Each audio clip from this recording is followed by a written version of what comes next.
bawa adab daripada sahibul hal, dan mudah-mudahan insyaallah kelak kita bakal dikumpulkan bersama mereka ada di surga Allah. Amin amin ya rabbal alamin. Allahumma shalli ala Muhammad. Karena sudah terlalu malam ini, gimana ini? Jam 10. Biasanya ulun nih naik ceramah jam 9. Baru ini naik ceramah jam 10. Ini gimana kira-kira ini? Siap malam enggak ini? Allahumma shalli ala Muhammad. Singkat aja. Pak, Bu, kita ini sering berdoa kepada Allah. Dan insya Allah doa ini apa? Kenapa? Karena memang doa ini Allah sendiri yang mengajarkan kepada kita untuk dibaca di dalam Al-Quran. Apa bunyi doa? Rabbana atina fid dunya wa fil akhirati wa qina adzabannar. Setiap hari kita berdoa kepada Allah ba'da sholat. Walaupun tadi kita baca untuk menerangkan hati supaya kita qabul hajat, diberi kebahagiaan dunia akhirat, kita dianjurkan untuk membaca doa ini. Kalau orang Jawa bilangnya nih doa, Bu, doa sapu jagat. Masya Allah. Allahumma shalli ala Muhammad. Kita berdoa yang artinya Rabbana atina fid dunya hasanah. Ya Allah, berikan kepada kami kebahagiaan dunia. Berikan kepada kami kebahagiaan dunia ya Allah. Wa fil akhirati hasanah. Berikan kepada kami juga kebahagiaan akhirat. Wa qina adzabannar. Doa singkat ini ditutup dengan doa jagalah kami dari siksa neraka. Tapi yang saya tanyakan, Mbak, Bu, malam ini ulun nih mau tanya, kira-kira yang pian minta berataan nih ketika pian berdoa Rabbana atina fid dunya hasanah, ya Allah berikan kepada kami kebahagiaan dunia, kira-kira menurut pian nih kebahagiaan dunia itu apa?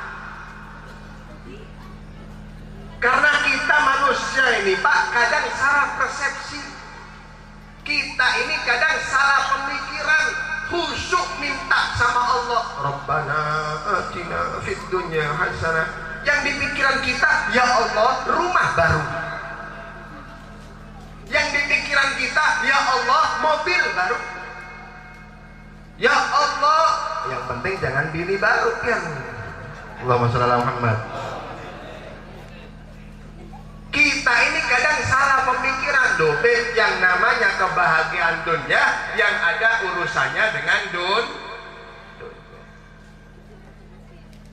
Padahal yang dimaksud dengan kebahagiaan yang hakiki itu, Pak, syai'un la yanfad.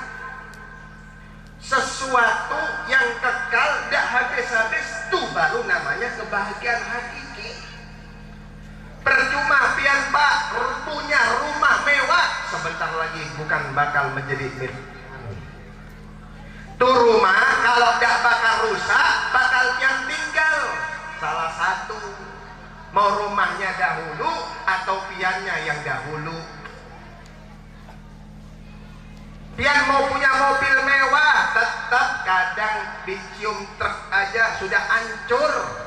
Tuh lihat kemarin kejadian di Balikpapan, bayangkan lebur yang mewah 1 jam bahkan 10 menit sebelum kejadian masih mewah, tapi begitu dicium sama truk aja hancur, tidak ada bodinya hitam.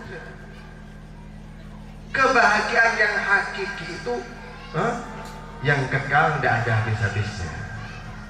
Disinilah kalau kita kaji daripada kitab Ihya Ulumuddin, Al-Imam Ghazali radhiyallahu anhu menukil daripada tafsir yang ditafsirkan oleh Imam Bisri radhiyallahu anhu. Apa kata beliau? Ketika kita berdoa Rabbana atina fid dunya hasanah, ditafsirkan apa yang dimaksud dengan kebahagiaan dunia. Kebahagiaan dunia menurut Imam Hasan Al-Basri adalah al-ilmu wal ibadah. Kebahagiaan dunia itu, Pak, bukan mobil yang mewah, bukan rumah yang megah, bukan jabatan yang tinggi. Ini tidak ada apa-apanya nanti di akhirat. Kebahagiaan yang hakiki adalah yang bisa belajar ilmu syariat Nabi, dan digunakan bertakwa kepada Allah. Allahumma sholli ala Muhammad. Pian bisa tahu hukum sholat, hukum wudu, hukum puasa, hukum haji, dan digunakan tagarrub kepada Allah Subhanahu wa Ta'ala. Ini yang dimaksud dengan kebahagiaan yang hakiki, yang karena ilmu tersebut kelak pian akan mendapatkan bahagia yang abadi di surga Allah. Kumpul sama Nabi Muhammad. Allahumma sholli ala Muhammad. Jadi syukur pian bu, berdoa kepada Allah, Rabbana atina fid dunya hasanah. Pian duduk malam ini walaupun kadang suasana tidak mendukung. Kita lihat tadi hujan luar biasa. Tadi saya bilang wah ini bubar acara sudah, mungkin makanan aja, habis makan balik lagi nih ulun balik bapan nih. Tapi Allah masih beri kesempatan berhenti. Subhanallah, berkah sahibul haul. Allahumma sholli ala Muhammad. Kita lihat mungkin sebenarnya yang lihat jauh lebih banyak, tapi ada orang-orang terpilih, terpanggil hatinya, kumpul mendengarkan warisan Nabi Muhammad SAW. Ini bukti bahwa alhamdulillah doa kita sudah diijabah oleh Allah. Oleh karena itu, pulang daripada majlis ini kita semakin mendekatkan diri kepada Allah, mengamalkan syariat Nabi Muhammad. Amin amin ya rabbal. Allahumma sholli ala Muhammad. Jadi segala kemuliaan itu Pak, segala kemuliaan itu Bu, kuncinya di ilmu. Ini ilmu Pak, bukan sembarang ilmu, ini warisan Nabi Muhammad. Ilmu ini dimanapun dia letakkan bakal menaikkan derajat sesuatu tersebut. Ulun kasih contoh lah, contoh. Ini rumah nih Pak. Ini apa ini? Halaman kah ini? Ini apa ini? Jalan kah? Ini jalan nih. Hah?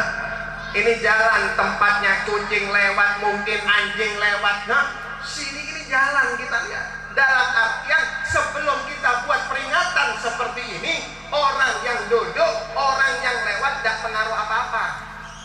Tuh ada rumah, pian duduk di depan rumah sana, besok pagi Bu, pian duduk di sana, itu tidak pengaruh apa-apa sama pian. Lain halnya malam ini. Kita berkumpul, bertatap muka, bersilaturahmi, sholawat kepada Nabi Muhammad. Disebutkan warisan Rasul. Panggil pian ustaz, panggil habaib, panggil perguruan, dikasih ceramah, warisan Nabi. Tempat yang aslinya biasa, naik derajatnya menjadi raudhah min riyadil jannah. Yang duduk di sini sudah menjadi calon penghuni surga Allah Subhanahu wa Ta'ala. Tinggal masuknya aja pian. Kenapa? Calon sudah. Idza marartum bi riyadil jannah farta'u. Kalau pian ini pada kelihatan lewat ada taman surga, mampir singgah. Apa itu riyadul jannah ya Rasulullah? Hilakul dzikir. Wa fi ba'dir riwayah hilakul ilm. Yang di situ ada umatku berkumpul membahas tentang ilmu warisan Nabi Muhammad. Allahumma sholli ala Muhammad. Bayangkan Pak, tempat biasa, rumah biasa, tapi dibahas warisan Nabi, naik derajatnya. Yang duduk di sana diampuni dosanya oleh Allah. Yang duduk di sana pian niat hajat pian dikabulkan oleh Allah. Apa yang menyebabkan naik? Tiada lain ilmu warisan Nabi Muhammad. Ini warisan Rasulullah, bukan sembarang warisan Bu. Ini bukan warisannya artis, ini bukan warisannya Masya Allah. Yang kita pelajari sekarang ini, yang kita dengarkan adalah warisan Nabi Muhammad. Allahumma sholli ala Muhammad. Makanya kita ini kepingin tahu, kita ini bujur ketujuh sama Nabi atau enggak. Bukti cinta kita kepada Nabi Muhammad adalah bukti kita cinta kepada para ulama dan Rasulullah sallallahu alaihi wasallam. Makanya di dalam kitab Mukasyafatul Qulub dikatakan, manidda'a hubban nabi wa lam yuhibbil ulama fahuwa kadzdzab. Siapa orang yang mengaku cinta sama Nabi, katuju sama Nabi, ulun ini cinta benar lawan Nabi Muhammad, tapi tidak cinta sama ulama, tidak mau duduk sama para aulia, tidak mau hadir hall, tidak mau hadir majelis taklim, fahuwa kadzdzab, maka cintanya kepada Nabi dusta, kata Imam Ghazali. Allahumma sholli ala Muhammad. pian tuh kalau cinta sama Nabi tunjukkan, buktikan kepada siapa? Para ulama. Jadi taklim, mendengarkan warisan Nabi Muhammad, itu bukti cinta kita. Kenapa? Yang kita dengarkan ini warisan Rasulullah. Coba Bu, pian lihat tahun 2005 ada perlelangan besar-besaran Pak, yang dilelang warisan artis terkenal. Masya Allah, luar biasa, banyak fansnya. Siapa? Michael Jackson. Michael Jackson ini Pak, kaosnya aja dilelang 11 miliar. Kaos dalam Michael Jackson ini dilelang tahun 2004-2005, lakunya 11 miliar. Allahumma sholli ala Muhammad.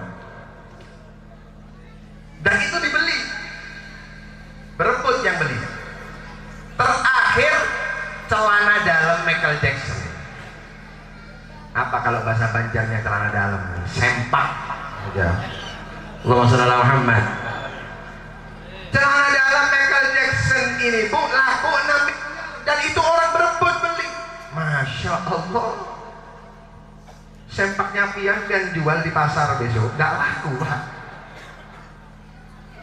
Gak laku. Tapi bagaimana ini orang bisa laku ya, dan orang berebut.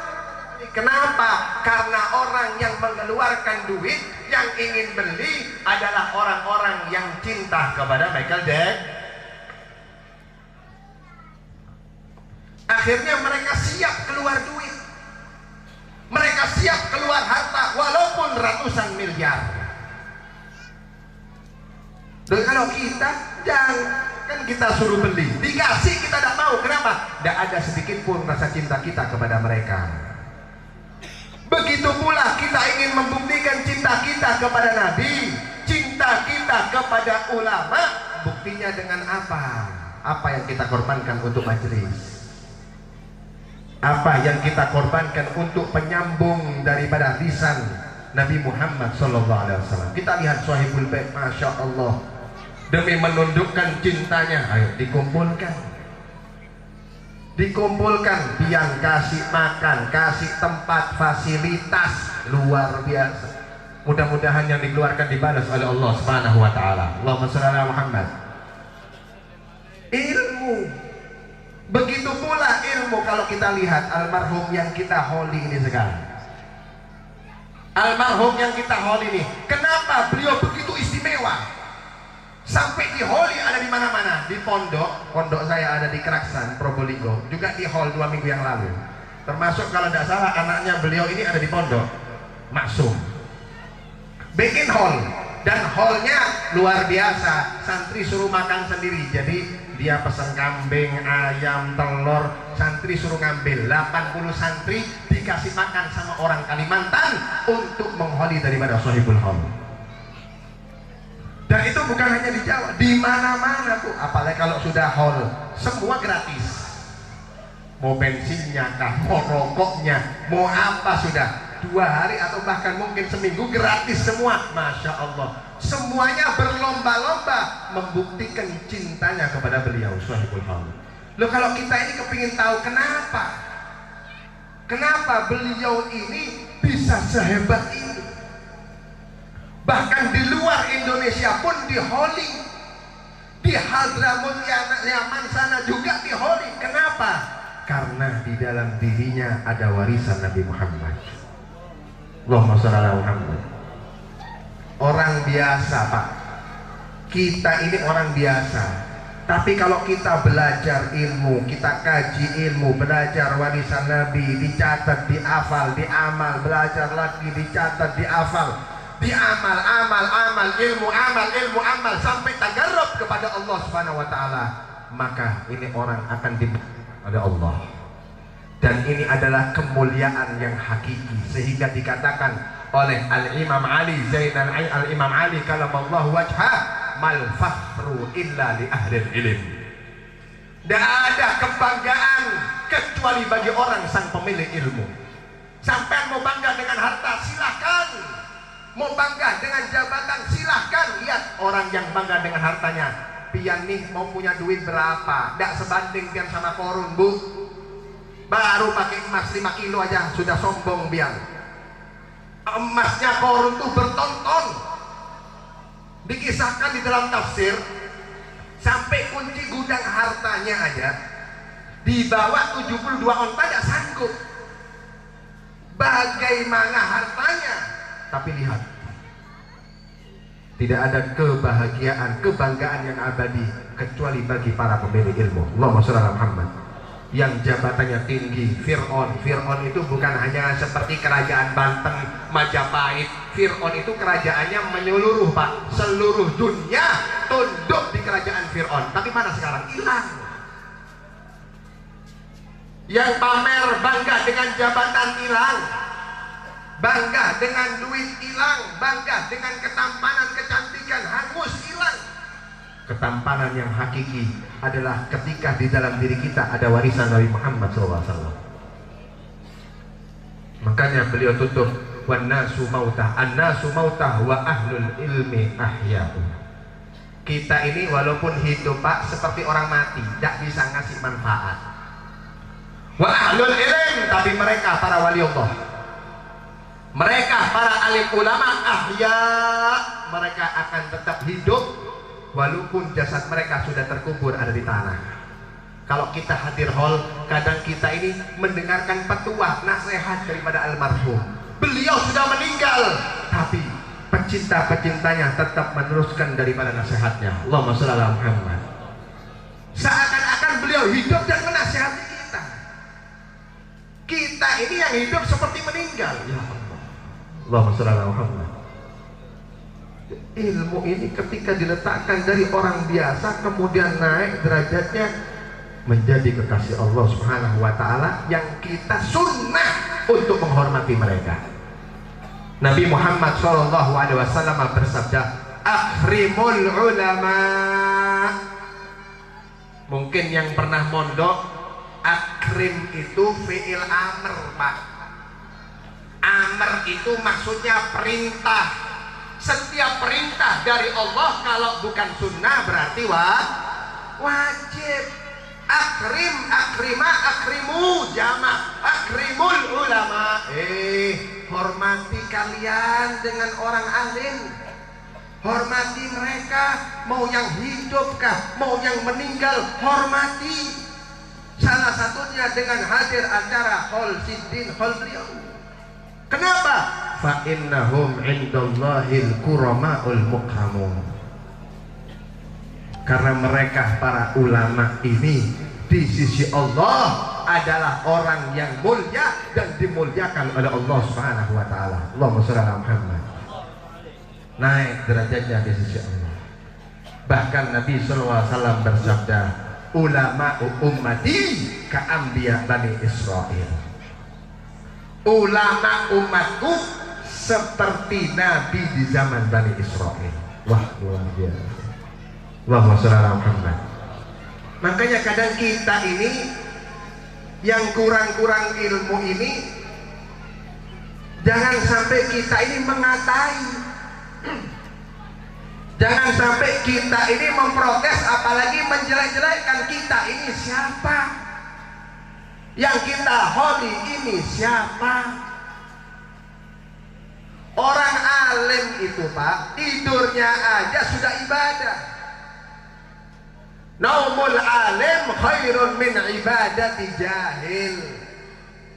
Tidurnya orang alim dengan ibadahnya orang yang dah alim, orang jahil lebih afdol tidurnya orang alim. Ada ulama luar biasa tidur pian sholat tahajud kah, sholat taraweh, sholat witir, apa sudah pian mau ibadah tetap lebih afdol, Allah berikan lebih afdol tidurnya daripada orang yang alim. Allahumma shalli ala Muhammad. Ini menunjukkan sangat jauh perbedaan ulama dengan kita, ini orang yang biasa. Di dalam hadis Nabi sallallahu alaihi wasallam juga bersabda, Fadlul alim alal abid ka fadli ala adna rajulin min ashabi. Kata Nabi nih, ini membuktikan bagaimana Allah mengangkat derajatnya orang yang alim. Perbedaan orang yang alim dengan perbedaan, kita tidak bahas orang yang bodoh, kita tidak bahas orang yang tidak ibadah. Perbedaan orang yang alim dengan perbedaan orang yang ahli ibadah tapi tidak alim, itu kata Nabi apa? Kafadli, sama seperti perbedaannya aku dengan adna rajulin min ashabi, daripada yang paling rendah antara sahabatku. Allahumma shalli ala Muhammad. Ada orang alim, beliau jasadnya sudah ada di kuburan, dengan pian, beliau tidur, tidak bangun lagi sudah, dengan pian, malam puas, malam ibadah, tahajud, siang puasa, tetap kita tidak bisa membandingi beliau. Perbandingannya seperti Nabi Muhammad dengan paling rendahnya sahabat. Nabi tidak berkata dengan paling tingginya sahabat. Siapa paling tingginya sahabat? Sayyidina Abu Bakar As-Siddiq radhiyallahu anhu. Jelas. Nabi tidak bersabda perbandingan aku dengan sahabatku Sayyidina Abu Bakar. Tidak, paling rendahnya sahabatku. Kepingin tahu Pak sampean kehebatan Sayyidina Abu Bakar? Pernah suatu saat dikisahkan di dalam kitab Naswaihul Ibad. Di dalam kitab Naswaihul Ibad pernah dikisahkan, suatu saat malaikat Jibril datang menemui Nabi Muhammad SAW. Kemudian Nabi Muhammad bertanya kepada Jibril, ya Jibril, sifli hasanati Umar.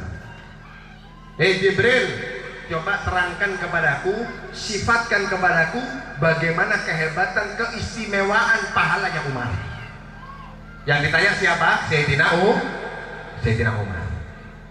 Nabi bertanya kepada malaikat Jibril tentang kehebatan pahala Sayyidina Umar.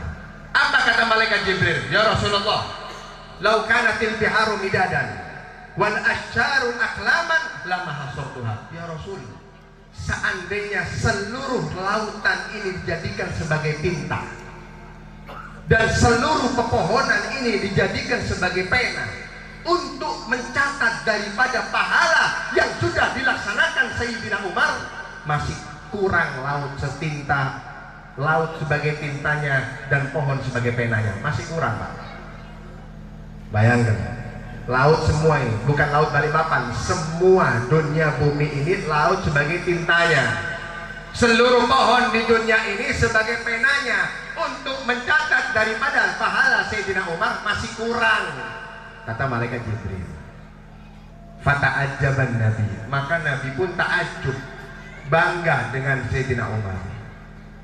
Kemudian lantas Nabi juga bertanya, kalau sudah Sayyidina Umar sehebat itu, fakaifa bi Abi Bakar, maka bagaimana dengan kehebatan Abu Bakar? Kata Nabi Muhammad tanya kepada malaikat Jibril. Apa kata malaikat Jibril? Ya Rasulullah, Umar hasanah min hasanati Abi Bakar. Ya Rasulullah, semua yang dikerjakan Sayyidina Umar itu cukup sebanding dengan satu kebaikan daripada kebaikan-kebaikan Sayyidina Abu Bakar As-Siddiq radhiyallahu anhu. Allahumma shalli ala Muhammad. Jadi Sayyidina Umar beribadah penuh yang sedemikian rupa tidak sanggup dihitung pahalanya, dengan 2 rakaat sunnah qobliyahnya Sayyidina Abu Bakar itu sudah cukup sebanding, belum yang lain. Ini kehebatan Sayyidina Abu Bakar As-Siddiq. Nah, ini Nabi tidak membandingkan dirinya dengan Sayyidina Abu Bakar. Perbedaan orang alim dengan orang yang ahli ibadah tapi tidak alim bukan seperti kedudukanku dengan Sayyidina Abu Bakar, tapi paling rendahnya daripada sahabatku. Pak, Nabi ini sebenarnya jangan dibanding-bandingkan. Jangankan sama Sayyidina Abu Bakar, 1 juta Sayyidina Abu Bakar tidak banding sama Nabi Muhammad. Seluruh makhluk Allah ini jika dikumpulkan baik surga maupun neraka, semuanya daripada malaikat tidak sebanding dengan sehelai rambut Nabi Muhammad SAW. bahkan tidak sebanding dengan rompa sandal Rasul Sallallahu Alaihi Wasallam. Loh kenapa, Beb? Karena memang satu-satunya makhluk selain Nabi yang melihat zat Allah ya sandalnya Nabi. Nabi ini melihat zat Allah, bertemu dengan Allah sama sandal-sandalnya. Makanya dikatakan oleh ulama, sandalnya Nabi aja sudah lebih afdal daripada seluruh alam semesta. Allahumma shalli ala Muhammad. Tapi lihat bagaimana Nabi membandingkan kemuliaannya seperti diriku. Orang alim ini mulianya seperti diri Nabi. Makanya kalau kita buka hadis Lubabul Hadis, Nabi Sallallahu Alaihi Wasallam bersabda, "Man sofaha aliman faqad sofahani," kata Nabi Muhammad. Siapa orang yang salaman, cium tangan sama orang alim, sama para aulia, para ulama, maka dia seakan-akan seperti mencium tanganku, kata Nabi Muhammad. Wa man jalasa aliman fid dunya ajlastuhu yaumal qiyamah. Siapa orang yang pernah duduk bersama orang alim, hadir bersama orang alim, baik hidup maupun meninggal, hadir hal seperti ini, kita hadirkan almarhum bersama kita ada di sini. Maka apa? Seakan-akan dia duduk bersama aku di dunia. Dan siapa orang yang duduk bersamaku di dunia, kelak aku akan dudukkan bersamaku ada di akhirat. Allahumma shalli ala Muhammad. Makanya Pak, kita ini cinta ulama itu sudah ibadah. Melihat ulama itu ibadah, cinta ulama ibadah, kumpul dengan ulama ibadah. Bahkan melihat ulama ini sudah karomah. Bukan cuma ibadah, berapa orang yang diberikan kemuliaan oleh Allah mempunyai karomah hanya melihat dan mencintai daripada para ulama. Allahumma shalli ala Muhammad. Pernah dikisahkan, Pak. Pernah dikisahkan suatu saat ada suatu daerah yang terkena musim pancaklik, kering. Daerah ini kering, gak kunjung hujan bertahun-tahun. Bayangkan, akhir kering tandus sudah. Akhirnya sepakat orang yang ada di sekitar sana niat kumpul selesai sholat Jumat untuk melaksanakan sholat istisqa bersama, munajah kepada Allah agar Allah turunkan hujan. Akhirnya selesai sholat Jumat kumpul melaksanakan sholat istisqa 2 rakaat, munajah minta kepada Allah Subhanahu wa Ta'ala agar Allah turunkan rahmatnya. Singkat cerita, setelah selesai daripada sholatnya, ditunggu 1 jam, sehari, 2 hari, 3 hari, 4 hari, sampai Jumat berikutnya tetap tidak turun hujan. Imbai sholat Jum'ah, kumpul lagi, istisqa lagi, doa lagi, minta kepada Allah, ya Rabb, seminggu kita sudah melaksanakan sholat istisqa, belum Engkau turunkan rahmat, tolong minggu ini turunkan rahmatmu ya Allah, turunkan hujanmu ya Allah. Berdoa semuanya satu kampung, tetap Allah tidak turunkan hujannya. Ketemu minggu ketiga, doa lagi, tetap Allah tidak turunkan hujan. Sampai minggu keempat. Ketika minggu keempat selesai sholat Jum'ah, melihat orang kumpul, ada satu rajulun gharib. Gharib itu orang asing, bukan orang daerah setempat. Ibarat kalau saya ini orang Jawa Timur, bukan orang Kalimantan Timur. Ada rajulun gharib datang di sana bertanya, "Pian nih berataan mau ngapain kok mau kumpul-kumpul ini?" "Oh iya, kita ini sudah 3 minggu ini selesai sholat Jumat, memang kita sengaja kumpul minta doa agar Allah turunkan hujan. Karena kita lihat ladang sudah pada kering, sumur sudah habis airnya, hewan-hewan ternak banyak sudah meninggal, kita butuh air. Kita minta kepada Allah melalui wasilah daripada sholat istisqa." Apa kata orang tadi ini, Pak? Orang asing tadi ngomong kepada berataan orang yang hadir, "Nih pian semuanya, tidak ada yang usah, tidak perlu sholat istisqa lagi sudah. Cukup nih ulun yang mewakili. Akhirnya orang kampung ini tersinggung. Pian nih gimana? Wong kita ini sekampung berkumpul berataan minta sama Allah, tidak dikabul sama Allah. Lah kok pian berani nantang sendiri supaya turun hujan? Apa kata nih orang? La Allah yustajab. Mungkin Allah ijabahi doa saya. Kalau sudah silakan buktikan kepada kami bahwa doa mustajab. Di hadapan orang kampung nih Pak, orang asing tadi langsung mengangkat tangan. Singkat doanya. Bismillahirrahmanirrahim.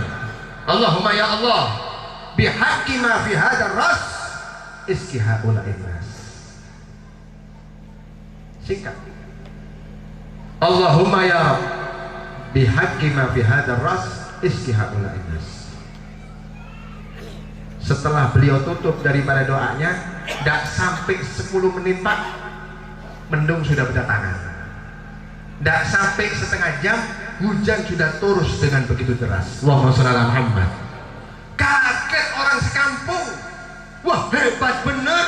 Ini orang doa mustajab, walinya. Dianggap wali sudah berbondong-bondong minta air. Kenapa? Doa mustajab. Hebat bener. Apa kata ini orang asing tadi? Ulun ini lain wali. Saya ini bukan wali, tapi doa yang mustajab. Iya, ulun ini cuma tawasul. Tawasul mas siapa pian? Saya ini tawasul dengan nih yang ada di kepalaku ini, dua mataku.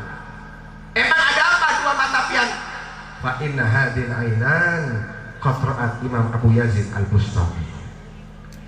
Karena sesungguhnya dua mataku ini pernah Allah beri kemuliaan melihat ulama yang besar, waliullah, namanya Imam Abu Yazid Al-Bustami. Allahumma shalli ala Muhammad. Bayangkan Pak, Sidin bukan ulama, bukan orang alim, bukan wali, tapi dimuliakan bukan karena cinta ulama, hanya karena melihat matanya pernah melihat imam besar namanya Imam Abu Yazid Al-Bustami.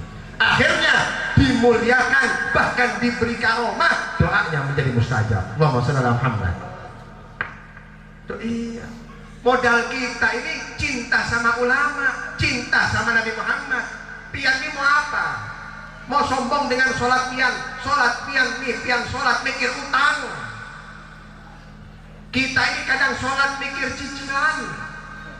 Kita ini kadang bahkan sholat mikir istri tetangga. Ya Allah, Allahumma shalli ala Muhammad.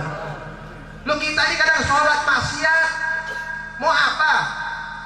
Mau bermodal dengan baca Al-Quran. Pian tidak pernah baca Quran kecuali Ramadan. Lu kita ini mau menghadap Allah, modal kita apa? Modal terbesar kita cinta Nabi Muhammad dan cinta kepada para alim ulama. Allahumma shalli ala Muhammad. Orang yang cinta itu sudah dimuliakan. Tuh lihat, dikisahkan di dalam Manaqib Qutbir Rabbani Syekh Abdul Qadir Jailani. Pernah dikisahkan bagaimana Syekh Abdul Qadir ini Pak pernah lewat di satu kuburan. Satu kuburan karena memang orang sudah ma'rifatullah. Pandangannya para wali itu Pak, pandangannya tidak seperti manusia biasa. Kalau kita mah mandang cuma yang kelihatan dohir. Kalau mereka para aulia sudah dikasih ainul basirah, sehingga apa yang ada di dalam hati kita sudah mampu beliau lihat. Apa yang ada di hati kita sudah mampu beliau dengar. Ini Syekh Abdul Qadir Jailani pernah datang lewat suatu kuburan, melihat ada kuburan, minta tolong sama beliau. Ya Syekh Abdul Qadir, akhirnya Syekh Abdul Qadir tolong aku. Akhirnya berhenti Syekh Abdul Qadir, tanya bersama para pecintanya, para pengikutnya, siapa ini orang? Ini siapa? Ini orang penghuni kuburan ini siapa?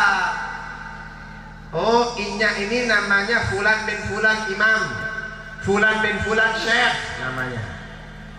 Anggaplah Paijo bin Paimo. Namanya ini Paijo bin Paijo bin Paimo. Ini orang baru 2 minggu yang lalu meninggal Syekh. Tanya Syekh Abdul Qadir, kasihan nih orang, Ini orang sedang disiksa oleh Allah, ada di barzah. Hal jalasa fi majlis. Kalian nih pernah ada yang tahu dah? Nih orang pernah duduk di majelis kuda? Tanya sama para santri. Faqalulah, para pecintanya ngomong, tidak pernah Syekh. Ini orang mah apa? Senengannya nongkrong di kafe, mana ada nongkrong di majelis. Hal jalasa fi majlis, pernah duduk sama aku? Tidak. Hal ra'ani, pernah melihat aku? Faqalulah, mereka berkata tidak pernah Syekh. Hal sami'a min kalami, pernah dengar nasihatku tak kira-kira? Walaupun tidak pernah duduk, walaupun tidak pernah melihat, pernah mendengar nasihatku wa ilala? Faqalulah, mereka berkata tidak pernah ya Syekh. Bingung Syekh Abdul Qadir. Lihat ya, bagaimana rahmatnya para aulia. Cintanya para aulia itu seperti cintanya Nabi Muhammad kepada umat. Makanya Nabi aulia itu senantiasa berjuang untuk para pecintanya agar kumpul ada di surga Allah Subhanahu wa taala. Syekh Abdul Qadir tanya, ya apa ini? Saya ini kepingin nolong nih orang, tapi caranya gimana? Akhirnya ketika duduk memikirkan daripada cara menolong Syekh Abdul Qadir kepada nih orang, satu orang santrinya ngomong, ya Imam, ya Syekh, saya ingat memang ini orang tidak pernah duduk bersama pian, tidak pernah kumpul bersama pian, tidak pernah mendengarkan ceramah pian. Tapi ini orang dahulu ketika hidup pian, pas waktu lewat sama kita ini berataan melalui pesisir Baghdad. Baghdad itu berdebu Pak, karena kan dia gurun. Ketika dilewati, akhirnya debu ini pada naik. Ketika debu ini naik, fulan tadi baru muncul, terkena debu bekas tiang jalan. Inya tidak melihat Syekh Abdul Qadir Jailani, tidak pernah bertemu Syekh Abdul Qadir, tapi mengenai debu bekasnya Syekh Abdul Qadir Jailani. Apa kata Syekh Abdul Qadir? Alhamdulillah. Langsung angkat kedua tangannya. Allahumma ya Allah, bihaqqit turab alladhi ra'aha irfa' adzaba ya Rabb. Ya Allah, karena barokah kemuliaan debu, yang mana debu ini terbang karena bekas aku jalan, dan ini orang terkena daripada debu tersebut, angkat siksanya sekarang ya Allah. Seketika itu siksanya diangkat oleh Allah Subhanahu wa taala. Allahumma shalli ala Muhammad. Bukan cinta kepada orang alim, bukan melihat ulama, melihat debu bekasnya ulama sudah diberi kemuliaan, bahkan yang aslinya disiksa diangkat siksanya oleh Allah Subhanahu wa taala. Allahumma shalli ala Muhammad. Loh, ini memang kisah-kisah yang gharib, dan kita bakal buktikan sendiri kadar cinta kita, nilai cinta kita kepada mereka. Saya teringat ulun nih Pak, waktu masih kecil pernah ikut daurahnya Habib Umar, ada di Jawa Timur, Surabaya. Saya pernah ingat ada kakak beliau, Habib Atos namanya, kakak Habib Umar bin Hafid, Hadramut Yaman. Habib Atos itu pernah berkisah Bu. Ini kisah tentang kita kumpul sama ulia. Habib Atos ini pernah berkisah, ada satu orang badui. Badui itu kalau bahasa Indonesianya pelosok. Pelosok desa, sudah desa pelosok sudah.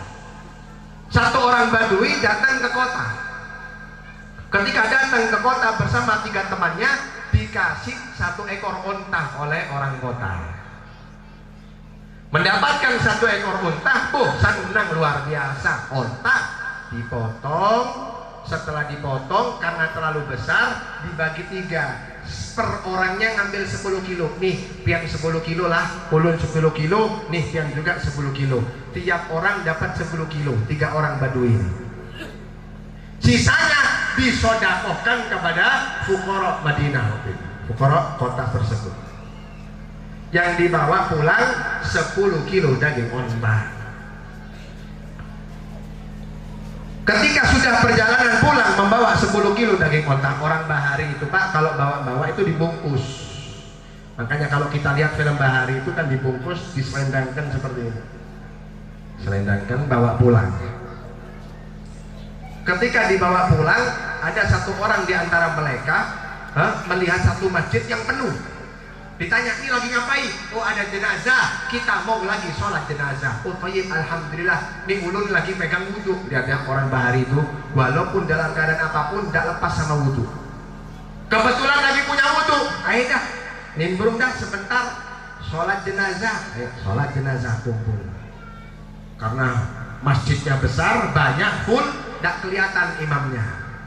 Allahu Akbar, terkenal dari depan. Ini Badui tadi juga sholat. Allahu Akbar. Karena daging ontanya takut hilang, akhirnya daging ontanya digendong Pak.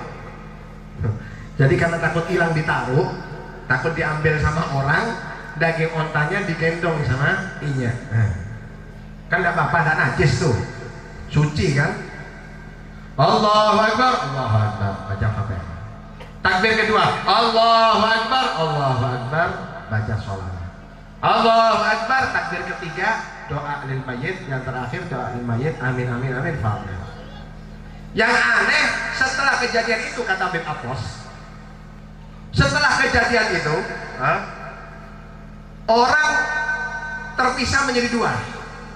Ada yang menghantarkan jenazah, tapi lebih banyak yang salaman sama imam. Ditanya, ini kenapa kok orang pada berebut salaman? Emang siapa imamnya? Oh, imamnya Habib Hasan bin Sholeh Al-Bahar. Oh, dengar namanya. Orang dulu kan tidak ada Facebook, tidak ada YouTube, tidak ada akses untuk mengenalkan. Namanya sudah terdengar, tapi wajahnya tidak kenal. Oh, Habib Hasan bin Sholeh Al-Bahar. Oh, tapi orang pada berebut, sudah gampang dah, insya Allah lain waktu ketemu aja, pulanginya. Ketika pulang sampai di rumah, seneng bawa daging daripada onta 10 kilo, dikasihkan kepada istrinya. Sayang, iya sayang. Nih, ulun bawa nih daging onta 10 kilo, ayo kita makan enak. Ayo kita makan enak, bikin nih daging. Terserah, mau gulai kah, mau bestek, mau digoreng, mau disate, terserah sudah. Ayo kita makan, yang penting makan enak malam ini. Wah, siap. Potong sama istrinya. Singkat cerita, ketika dipotong sudah, dipotong, direbus. Karena daging mentah keras, direbus. Anehnya itu daging Pak, direbus 1 jam, 2 jam, 3 jam, dibuka sama istrinya, tuh daging tetap keras. Tanya suaminya, sudahkah makannya? Belum, ini daging onta, lain daging kambing, masih keras. Sudah direbus 3 jam, masih ada keras. Akhirnya kata suaminya, kelamaan, potong kecil-kecil aja, kita sate aja sudah. Ini semua pada lapar, ayo kita makan sate aja sudah. Nanti kapan mau gulai, besok aja pagi. Yang penting sekarang kita makan. Lapar sudah nih, bayangkan 3 jam nunggu. Akhirnya dipotong kecil-kecil sama istrinya, dibakar Pak. Anehnya tuh daging dibakar 1 jam, gak mateng-mateng. Ini daging onta dibakar 1 jam, gak mateng-mateng. Sudah dibalak-balik, dikasih minyak, tetap gak bisa mateng nih daging. La haula wala quwata illa billah. Akhirnya dimakan, ya karena gak mateng Pak, keras. Yang dia itu harapannya makan enak, makan gulai, makan bistik, makan sate onta, tapi gak sesuai dengan harapan, tuh daging gak bisa mateng. Allahumma sholli ala Muhammad. Heran dia, akhirnya dia terpaksa makan seperti biasa, tahu tempe dah. Keesokan harinya bertemu dengan kawannya yang 2 tadi. Yang 2 kawannya seger Pak, habis makan daging onta, gagah jalan. Yang satunya, yang ini lemes. Ditanya, kenapa pian kau lemes? Enak dagingnya ya, mantap. Zen, karena tadi malam karena kebanyakan 10 kilo saya undang beberapa tetangga. Alhamdulillah barokah, cukup untuk 10 rumah. Bu, iya sama, saya juga undang kerabat keluarga. Saya bikin acara kecil-kecilan ada di rumah.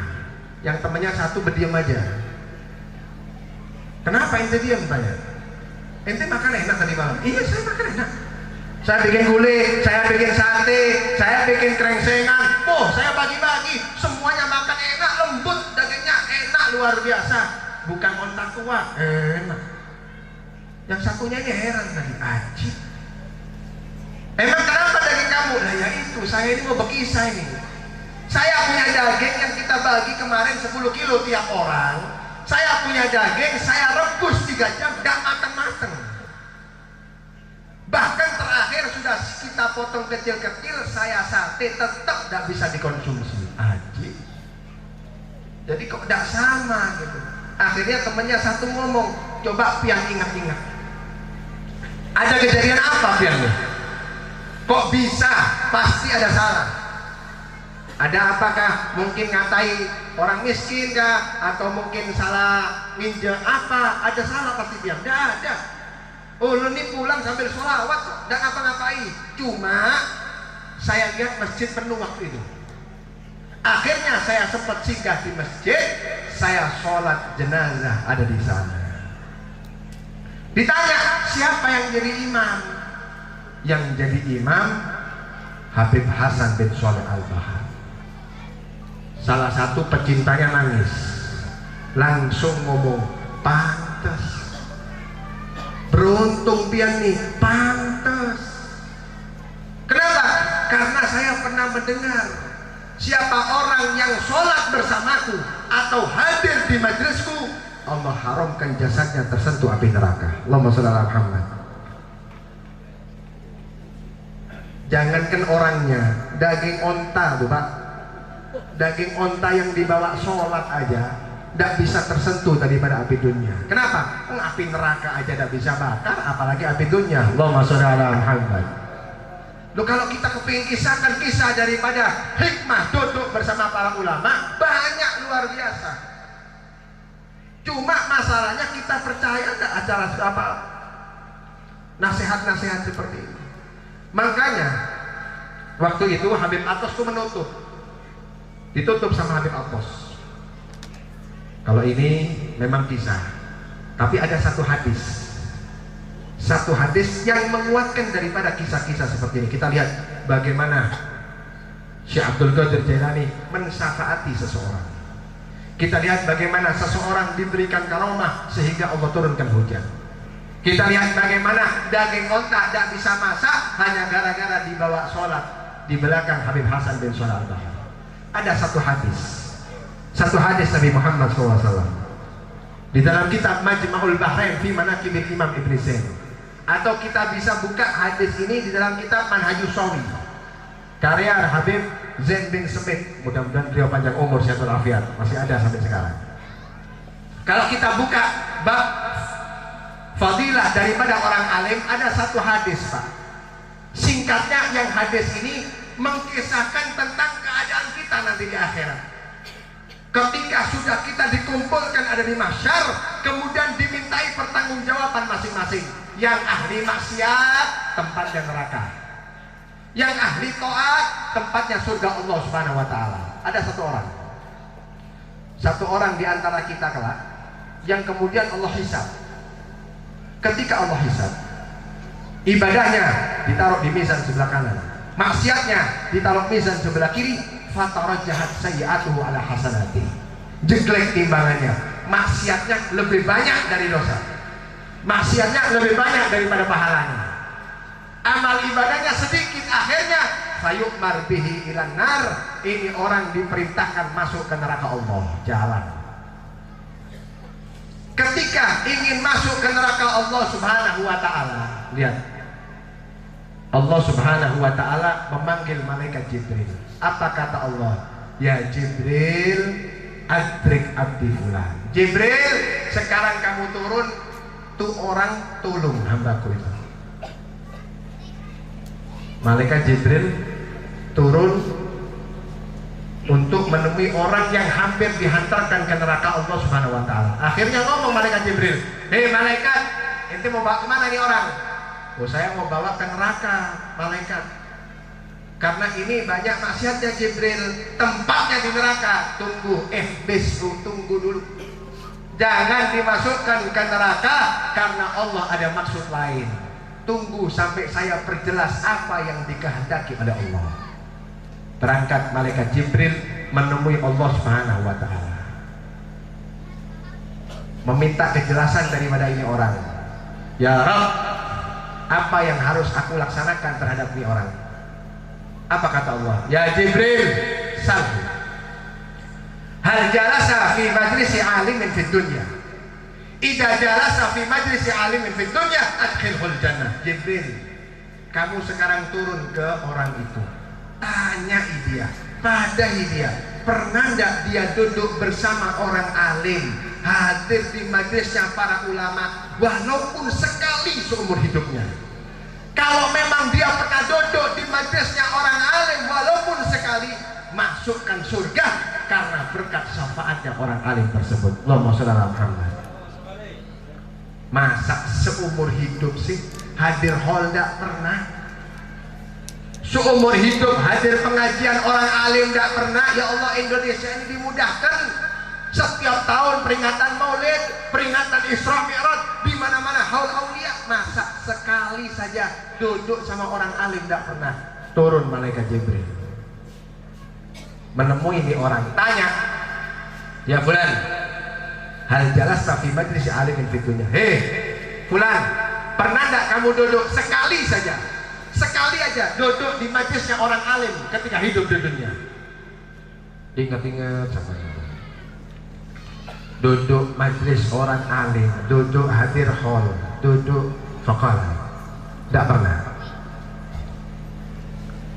Duduk sama orang alim, sama peguruan, sama habaib, sama kiai, tidak pernah.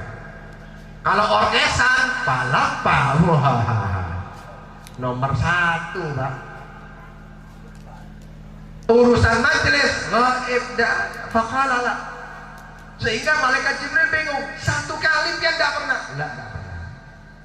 Berangkat menghadap Allah Subhanahu wa taala. "Ya Rabb, anta a'lam bihali abdik." Ya Allah, engkau lebih mengetahui keadaan hambamu ini. Ya Rabb. Dia mengatakan tidak pernah sekali saja duduk bersama orang alim. "Ya Jibril, salhu." Jibril, turun lagi kamu. Tanyai dia. Tanyai dia. "Hal ahabba aliman fid dunya.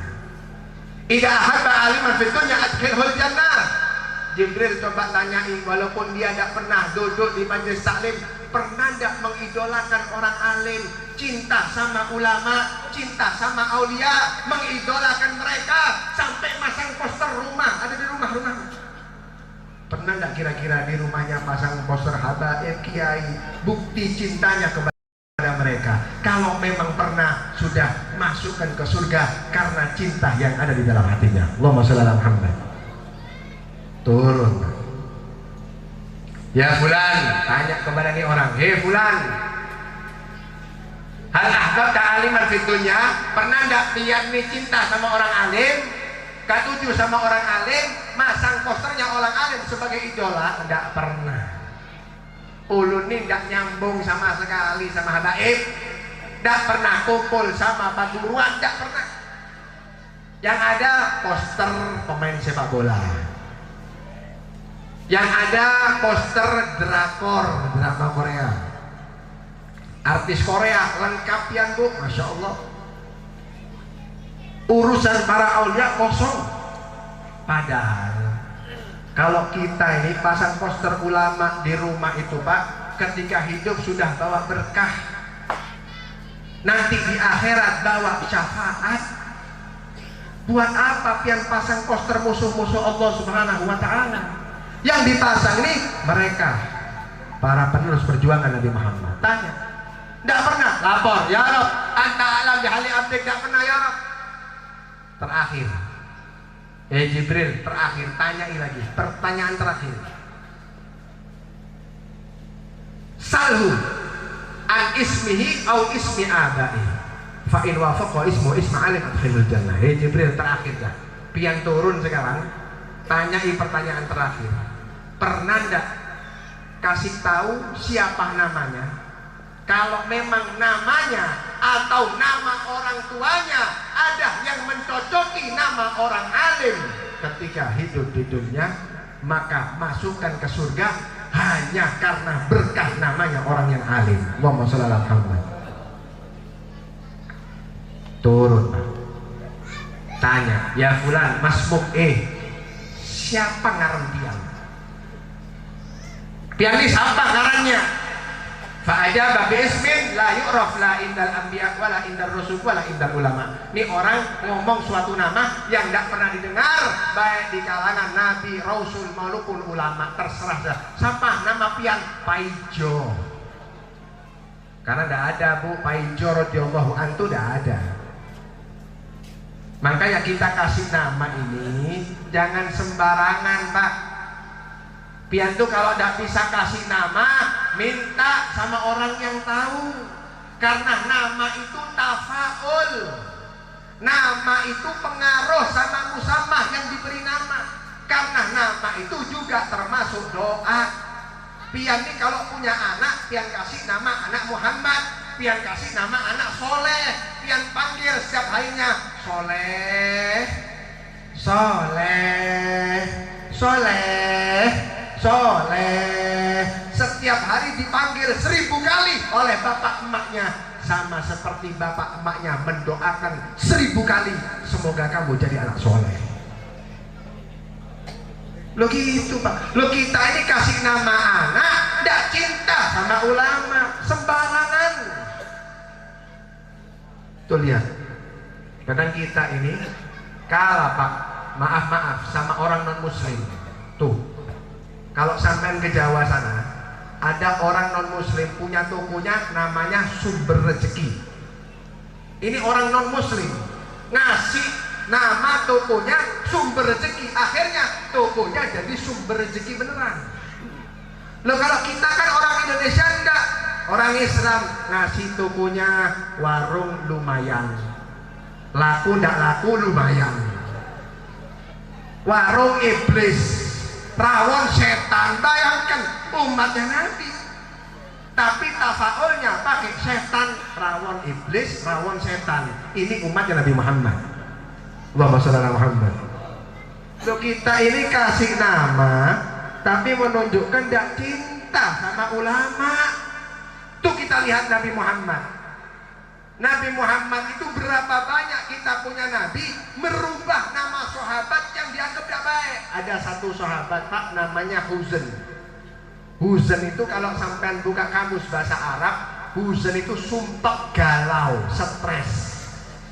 Makanya sumpek terus. Diganti nama sama Nabi Muhammad, ganti Sahal, gampang, mudah, gembira. Allahumma shalli ala Muhammad. Nah, iya. Sayyidina Ali radhiyallahu anhu ketika punya putra pertama dari Sayyidatina Fatimah, mengucapkan tahniah Nabi Muhammad, datang ke rumahnya Sayyidina Ali. Masya Allah, walad mubarak, luar biasa. Kamu kasih siapa namanya wahai Ali? Apa kata Sayyidina Ali? Harap ya Rasulullah. Harap ya Rasulullah. Harap itu Pak perang. Sayyidina Ali itu memang berani menamai anaknya Harap. Apa kata Nabi Muhammad? Jangan ganti, kasih nama Hasan. Yang menamai Sayyidina Hasan dengan nama Hasan itu Nabi Muhammad.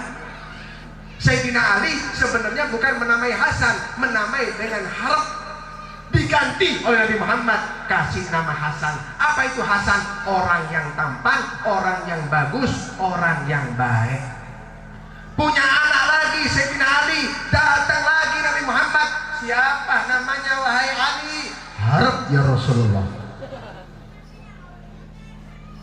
Kasih nama Harap lagi. Jangan ganti, kasih nama Husain. Husain itu tazghir dari Hasan. Yang kalau belajar sorof, Hasan ditazghir menjadi Husain, Abdullah ditazghir menjadi Ubaidillah. Hasan orang yang tampan, Husain anak kecil yang tampan. tasghir daripada hasad. Dirubah sama Nabi Muhammad. Jangankan nama orang, nama kota Madinah Munawwarah wa Ainul Muhajar. Kota Madinah sebelum datang Nabi Muhammad apa namanya? Yatsrib. Yatsrib itu kalau sampai buka kamus Munawwir, buka kamus bahasa Arab, orang yang tukaran Pak. Yatsrib Saribah itu tukaran jagur-jaguran. Ibarat kalau orang mau Madura bacok-bacokan. Makanya kaum Khos wal Khosroj, suku Khos dan Khosroj, ibarat kalau di sini itu Bugis sama Banjar 500 tahun perang tidak selesai-selesai. Kenapa? Karena kampungnya kampung tawuran. Makanya isinya tawuran terus. Datang Nabi Muhammad hijrah ke kota Madinah diganti sama Nabi Muhammad. Akhirnya menjadi daerah yang aman, bahkan paling aman dan sejuk sampai sekarang. Pian yang pernah berangkat, mudah-mudahan yang belum berangkat insya Allah. Yang pernah ziarah Nabi Muhammad, pian bakal tahu nikmatnya Madinah sama nikmatnya Mekah. Mekah itu Pak, polisinya kasar-kasar, bujur gak ada? Oh iya. Ya Allah, haj, hai, roh, diusir pian. Tapi kalau Madinah enggak. Bisa cepet. Halus, masya Allah. Hah? Masya Allah. Kenapa? Karena berkah Nabi Muhammad SAW. Kasih nama yang bagus. Tanya sama orang alim, kasih nama Nabi, nama Rasul, nama ulama, nama aulia, banyak. Akhirnya nih orang tadi kembali ke kisah tadi. Nih orang tadi ngomong, siapa nama kamu? Paijo. Akhirnya lapor malaikat Jibril. Ya Rabb, Paijo ya Allah. Namanya bukan nama orang alim. Akhirnya Allah Subhanahu wa taala berfirman, ya Jibril adkhilhul jannah. Jibril, kamu sekarang turun, sudah masukkan tuh orang ke surga. Bingung malaikat Jibril Pak. Bayangkan, ini orang gagal, tidak cinta ulama, tidak pernah kumpul ulama, namanya bukan nama ulama, tapi masuk surga. Kok bisa si Paijo masuk surga ini, gimana kisahnya? Tapi karena malaikat tidak berani protes, sudah, malaikat adkhilul jannah. Perintah Allah, tidak jadi masuk neraka, masukkan ke surga. Malaikat bingung semua. Gagal pertanyaan, kok bisa masuk surga? Akhirnya ketika kebingungan, para malaikat ketika kebingungan, Allah Subhanahu wa taala berfirman. Apa kata Allah? Ya Jibril, atadri lima amartuka bi idkhalil jannah. Jibril, kepingin tahu kamu, kenapa kami ulun suruh masukkan dia ke surga? Tahukah apa alasannya? Apa itu ya Rabb? Apa kata Allah?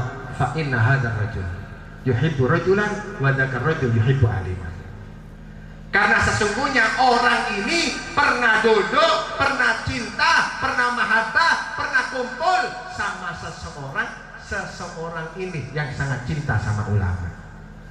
Pak, dia tidak cinta ulama, dia tidak pernah melihat ulama, tidak pernah kumpul ulama, tidak pernah hadir hall. Cuma dia cinta sama orang yang suka hall. Dia cinta sama orang yang cinta sama orang alim. Hartanya untuk orang alim, semua kekuatannya untuk orang alim. Sehingga karena mencintai orang yang cinta dengan orang alim, ikut dimuliakan oleh Allah, dimasukkan ke surga Allah Subhanahu wa taala. Oleh karena itu harapan daripada kita semua, mudah-mudahan insya Allah pulang daripada Madrid, Allah tambah mahabbah kita kepada Nabi Muhammad. Allah tambah mahabbah kita kepada penerus perjuangan Rasulullah SAW. Mudah-mudahan insya Allah harapan daripada kita semua, sebagaimana kita kumpul di sini bersama Sahibul Hal, kelak kita akan dikumpulkan bersama beliau ada di surga Allah Subhanahu wa taala. Mudah-mudahan insya Allah seluruh dosa kita diampuni oleh Allah, kesalahan kita dimaafkan oleh Allah Subhanahu wa taala. Allah angkat derajat kita, dan mudah-mudahan insya Allah jadikan kita menjadi hamba yang semakin taat dan menjalankan sunnah Nabi Muhammad SAW. Harapan daripada kita semuanya, akhir umur tutup dalam keadaan ibadah, dalam keadaan husnul khatimah. Amin ya rabbal alamin. Kita mohon juga kepada Allah Subhanahu wa taala. Mudah-mudahan anak-anak kita Allah jadikan anak-anak yang soleh solehah, anak-anak yang membanggakan kedua orang tuanya dunia sampai akhirat, dibanggakan Rasulullah sallallahu alaihi wasallam dunia sampai akhirat. Allah jaga akidah mereka, Allah jaga agama mereka, Allah jauhkan mereka dari perzinahan, Allah jauhkan mereka daripada pergaulan bebas, Allah jauhkan mereka daripada segala bentuk khamr, alkohol dan yang diharamkan oleh Allah Subhanahu wa taala. Dan mudah-mudahan Allah Subhanahu wa taala panjangkan umur kita dalam keadaan sehat walafiat fi taatillah. Amin amin ya rabbal alamin. Allahumma jam'a hadza jam'an marhuma wa tafarruqana min ba'di tafarruqan ma'suma wa la taj'al fina wa la ma'ana syakir wa la mahruma. Allahumma ij'alna bi huda wa la tuwallina waliyan siwa wa la taj'alna mimman khalafa amraka wa asab. Wa hasbunallahu wa ni'mal wakeel, ni'mal maula wa ni'man nasir, wa la hawla wa la quwwata illa billahil azim. Allahumma inna nas'aluka husnal khatimah, Allahumma inna nas'aluka husnal khatimah, Allahumma inna nas'aluka husnal khatimah wa na'udzubika min syu'il khatimah. Sallallahu ala sayyidina Muhammadin wa ala alihi wasallam. Alhamdulillah rabbil alamin. Sirrul Fatihah. La ilaha illallah. Bismillahirrahmanirrahim. Alhamdulillah rabbil alamin arrahmanir rahim maliki yaumiddin. Iyyaka na'budu wa iyyaka nasta'in. Ihdinas siratal mustaqim siratal ladzina an'amta 'alaihim ghairil maghdubi 'alaihim waladdallin.